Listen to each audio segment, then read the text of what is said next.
Margaret lived alone in her sprawling mansion, a relic of her past opulence and power. Now the grand halls were eerily silent, the only sound being the soft hum of the central heating. The grandeur of her home, once a symbol of social status, now felt like a tomb, filled with echoes of memories and the scent of old, polished wood. Every day was a repetition of the last. Margaret would shuffle through her vast empty spaces, her movements slow and deliberate. She would sit by the fire, staring into the flames, lost in her thoughts. The solitude was a constant reminder of her profound loss, the death of her great love, James. One chilly evening, while dusting off an old desk, Margaret stumbled upon a bundle of yellowed letters tied together with a faded ribbon. Curious, she untied them and began reading. The letters, written in James's distinctive, elegant handwriting, revealed something startling. James was still alive. The discovery shook Margaret. Her hands trembled as she read the words that spoke of places and events she hadn't thought about in years. Each letter was filled with longing and a promise of hope that had never been fulfilled. The realization that her beloved might be alive rekindled a flame of hope that she had long thought extinguished. Margaret sat in her study, the once silent room now filled with the rustling of paper and the crackling of the fire. Her heart raced as she reread the letters. The details were sparse, but they contained hints about James's whereabouts, a series of locations that suggested he had been moving around, perhaps in hiding or on the run. With each letter, Margaret's resolve hardened. She knew she couldn't remain confined within her mansion's walls any longer. Despite her frailty and the creeping sense of her age, she decided to embark on a journey to find him. The decision was both exhilarating and terrifying.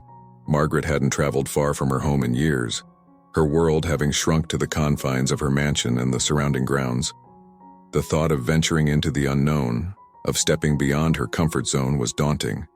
Yet, the possibility of reuniting with James gave her a renewed sense of purpose.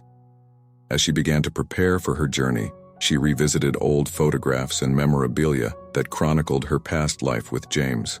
Each item was a reminder of the love they shared, fueling her determination to find him. She contacted an old friend, Thomas, who had been a close confidant during her socialite years. Thomas, now living in a quaint country house, agreed to help Margaret prepare for her journey. Thomas's encouragement and practical advice were invaluable. He reassured her that while the journey might be difficult, it was not impossible. With his help, Margaret began to pack, each item she chose adding to her sense of anticipation and nervous excitement. Margaret's preparations for her journey were both meticulous and emotional. She spent days sorting through old photographs, letters, and trinkets that held memories of her life with James. Each item was a reminder of happier times, and as she packed them into her suitcase, she felt a bittersweet pang of nostalgia. Her departure day arrived with a mix of exhilaration and apprehension. The once familiar grounds of her mansion seemed to blur as she stepped outside. The crisp morning air was a stark contrast to the stuffy interior of her home. Margaret marveled at the vibrant colors of the world around her, something she had scarcely noticed in years. The mansion, once a symbol of her former life, was now receding into the background. Eleanor, her loyal friend, had come to see her off. Eleanor's bright eyes and warm smile were a comforting presence. She helped Margaret with practical matters, ensuring she had all her medications and essentials. Their conversation was filled with encouragement, but Margaret noticed a hint of concern in Eleanor's eyes. The journey ahead was uncertain, and Eleanor's worries were palpable. Margaret boarded the train with a heart full of hope. As the train began to move, she watched the landscape change from the grand estates of her neighborhood to the rolling countryside. The rhythmic clattering of the wheels on the tracks was a soothing sound, and Margaret let herself be lulled into a state of contemplation. Each town she passed seemed to hold its own story, and Margaret found herself reflecting on how different her life could have been if circumstances had been different. The thought of reuniting with James gave her a renewed sense of purpose. Her thoughts were interrupted by the gentle jostling of the train, reminding her of the journey still ahead. When the train finally pulled into the small town where she would start her search, Margaret felt a mixture of excitement and trepidation. The town was quaint and charming, with narrow streets and old-fashioned shops. She took a deep breath, savoring the unfamiliar scent of fresh air and blooming flowers. The transition from her reclusive life to the bustling activity of the town was both overwhelming and invigorating. Margaret made her way to a local inn, where she would stay while exploring. The innkeeper, a friendly woman named June, welcomed her warmly. June's hospitality was a pleasant surprise, and Margaret felt a small sense of relief. As she settled into her room, she couldn't help but feel a twinge of nervousness. Her quest was just beginning, and the uncertainty of what lay ahead was both thrilling and daunting. Margaret's first stop in the small town was the local library, a place mentioned in one of the letters. She hoped to find more information about James, or at the very least, gain some insights from the locals. The library was a charming building, its facade adorned with creeping ivy, and its windows gleaming with the glow of sunlight filtering through. Inside, the library was a haven of quietude, with wooden shelves lined with books and a faint, comforting scent of old paper. Margaret approached the front desk, where Clara, the librarian, greeted her with a warm smile. Clara, in her early 50s, had an air of friendly professionalism. Her inquisitive nature and genuine interest in Margaret's quest were immediately apparent. Margaret explained her situation, and Clara listened attentively, her eyes widening with curiosity. The two women quickly bonded over their shared goal. Clara guided Margaret to the archives section, where they began to sift through old newspapers and local records. The process was slow and laborious, but Clara's enthusiasm made the task. As they searched, Clara shared anecdotes about the town and its history. Margaret was struck by the depth of Clara's knowledge and the warmth of her hospitality. The library, with its dusty old books and quiet ambiance, became a place of unexpected comfort for Margaret. Hours passed, and Margaret began to feel the strain of the day's efforts. Her legs ached from sitting for so long, and her energy was waning. Clara noticed Margaret's fatigue and suggested a break. They shared a cup of tea in the library's small kitchenette, where Clara regaled Margaret with stories about the town's characters and quirks. During their break, Clara mentioned a recent article she had read about a man with a name similar to James's.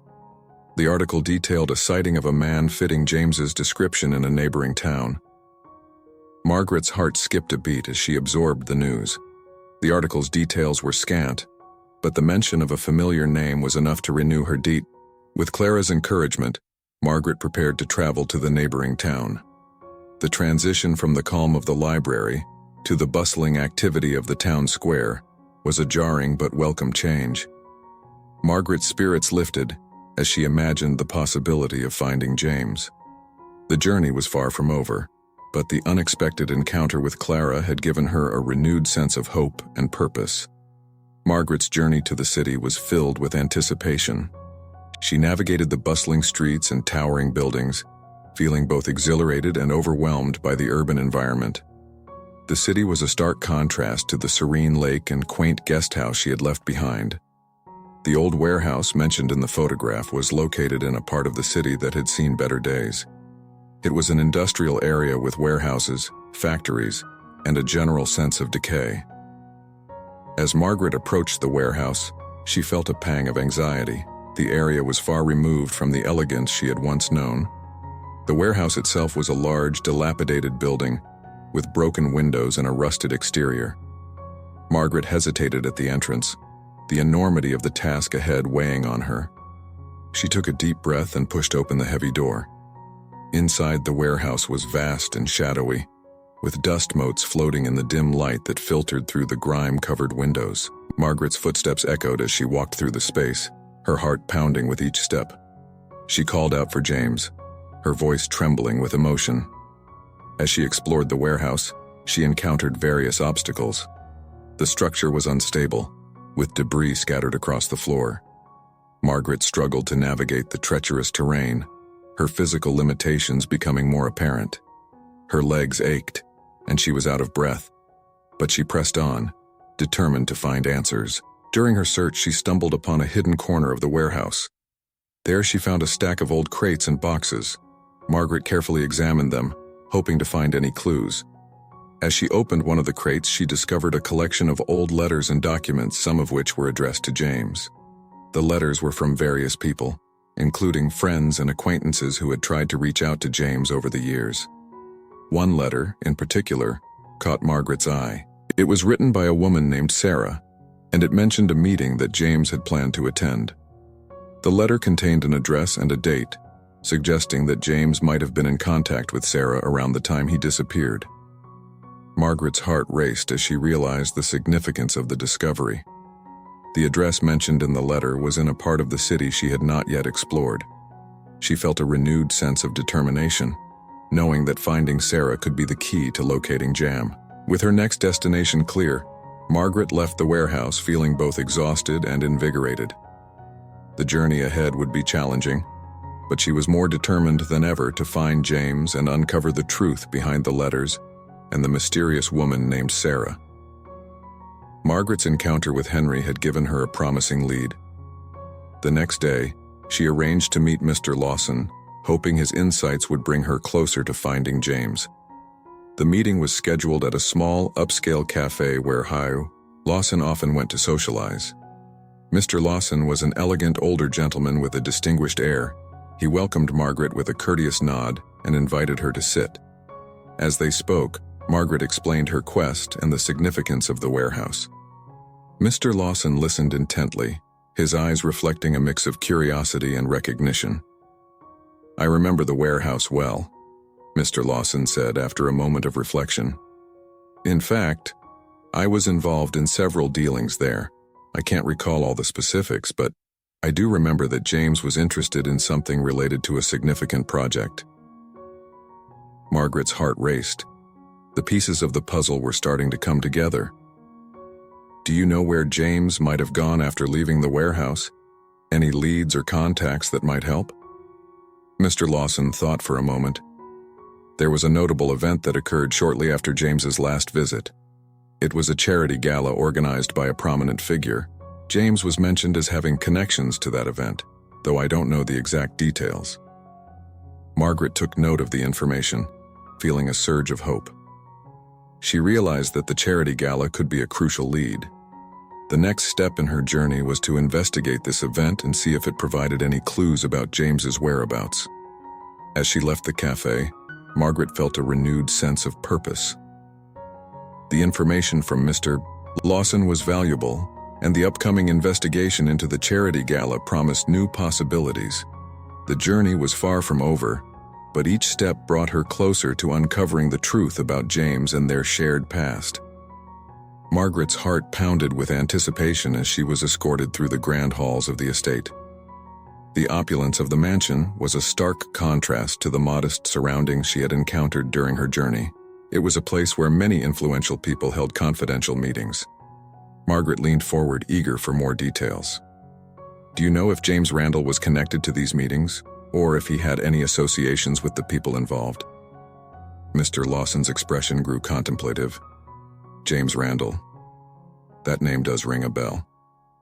There were several meetings involving individuals who were looking for something, or someone, of importance.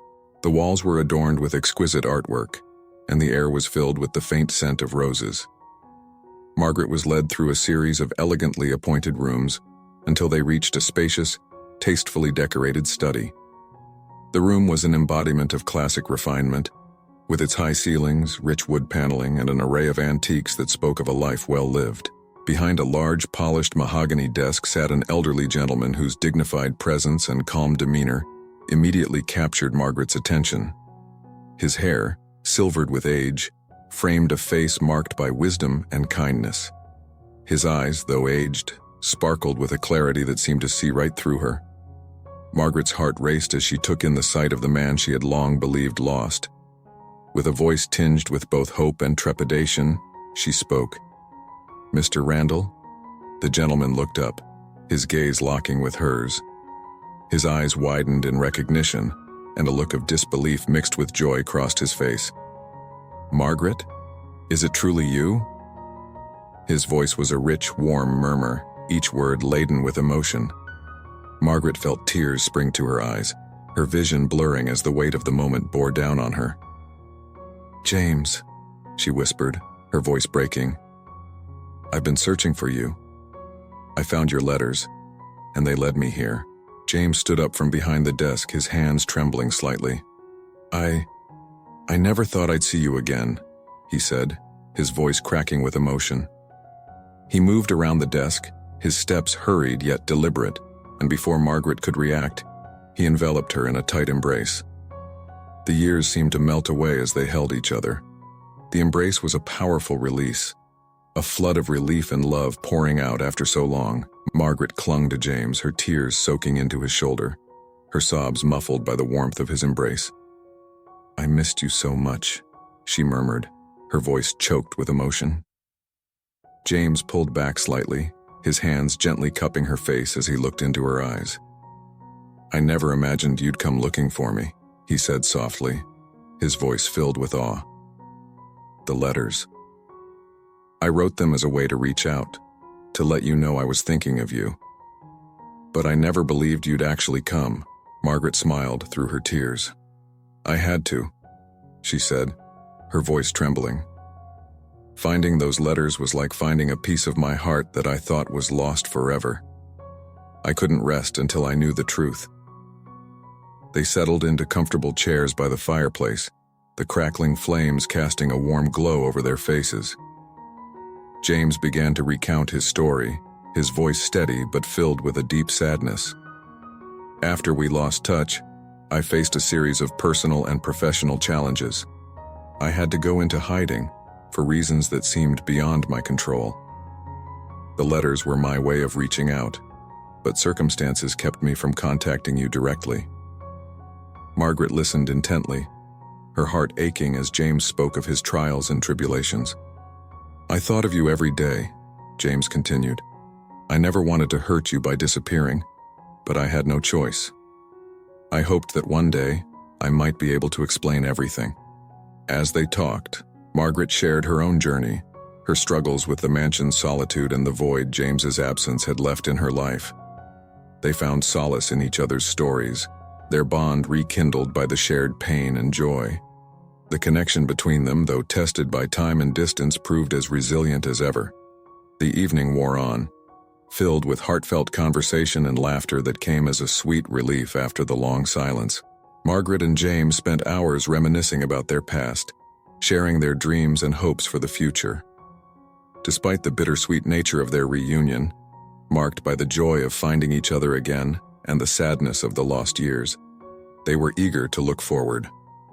As the night deepened, they made plans to start anew. They decided that the estate, once a symbol of solitude, would become their new home. It would be a place where they could build new memories and nurture the love that had endured despite the passage of time. Margaret gazed out over the estate's gardens, the moonlight casting a serene glow over the landscape. She felt a profound sense of peace, the culmination of her arduous journey now giving way to a hopeful new beginning. The last piece of the puzzle had fallen into place, and Margaret knew that this was only the start of a new chapter in their lives, a chapter filled with the promise of rediscovered love and shared dreams. If you enjoyed this touching story, click the card above to watch more captivating stories just like this one. Dive into a world of emotion, drama, and heartfelt moments. There's so much more to discover. Don't forget to hit that subscribe button to stay updated with our latest content. I absolutely love reading your comments, so please share your thoughts and feelings below. I look forward to hearing from you. Your support means the world to us.